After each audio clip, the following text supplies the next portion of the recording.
Well, we now turn our attention to the gaming world. We also know that's also been a very busy year. So we've asked Gareth Woods back into studio to give us a rundown of the top titles for 2016. 2016 has definitely been a fantastic year for gaming, breaking new ground all round. And we're back with Gareth Woods, our aficionado, to take us through some of the highlights. Gareth, an incredible year for gaming, and we've had to break it up into different categories. Yeah. And almost each has had a highlight, some low points, and a lot of high points as well. So let's kick it off with multiplayer or shooter of the year. What stood out? And this is very much where the esports kind of fad has hit as well. What jumped out for you this year? So, I mean, this is obviously an area of gaming that's very competitive. You mentioned the esports element and the fact that like a lot of games are vying for that sort of top spot. But yeah. I think it was a tough list, but I had to go with Overwatch this year.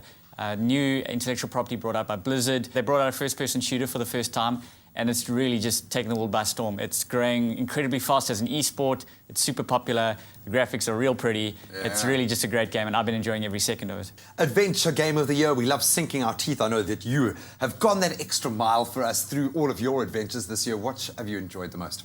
So once again, also a highly competitive sect, but the one that stood head and shoulders really has been Uncharted 4. So it's Nathan Drake's last adventure, at least they're calling it Thief's End is the kind of the title. Uncharted 4, amazing gameplay. If you're into adventure games, you like a great story, if you like running around chasing pirates' treasure across the world, that's the game for you. Something a bit more cerebral. I absolutely love that. Now, we know that gamers now extend to our tiniest of tots, looking at the tech that's available. What kids' games have stood out? And I chose Lego Dimensions. I thought this year, I mean, you take the fact nice one. You take Lego and how strong Lego is, you take all the franchises that they have rights to, I mean, from The Simpsons to Back to the Future, Batman. The fact that, you know, you can play with your kid or when he goes to bed, play by yourself.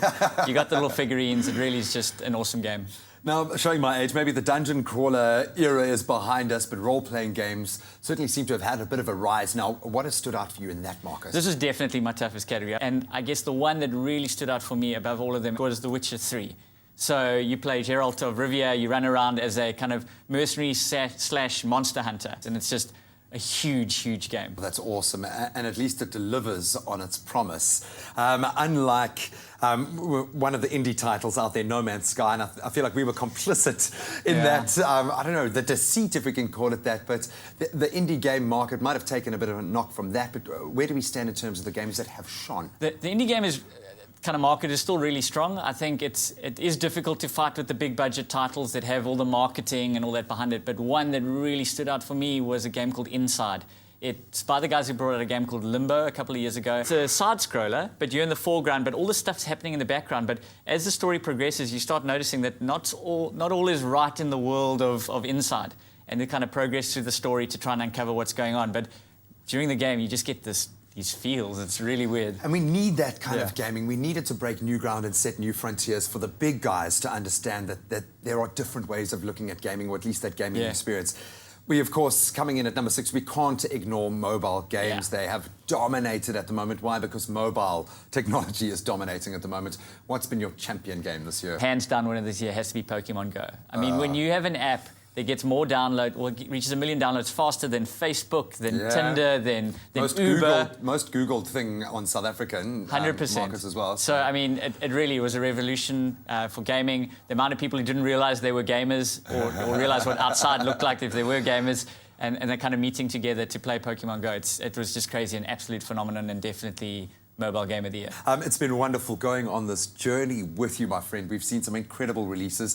Thank you so much for going to the links. I know I always tease you about having a really tough job, but I know you're a really busy man and you do really immerse yourself in the games that we've asked you to delve into, and I know there are a lot of gamers out there that appreciate it as well. So have a blessed New Year and festive season break. You.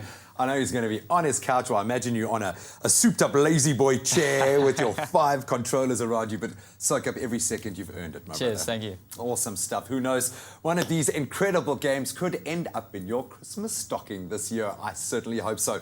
Lots more to come on your Feel Good Breakfast show. Stay tuned. Oh, thank you, Graham. Well, now, if you haven't been able to play any of these games yet, we have some exciting news for you. One lucky Expresso fan stands the chance of winning a brand new 1 terabyte PlayStation 4 Pro to the value of 7,000 Rand. And this is the latest gaming console on the market with 4K and VR capabilities. Now, you do not want to miss out. So all you have to do is go to our official Facebook page and comment on the competition post. Let us know what your favorite game for 2016 was and why. Now, the competition will close at 8 a.m. today. Now, T's and C's can be found on our website. That's expressoshow.com.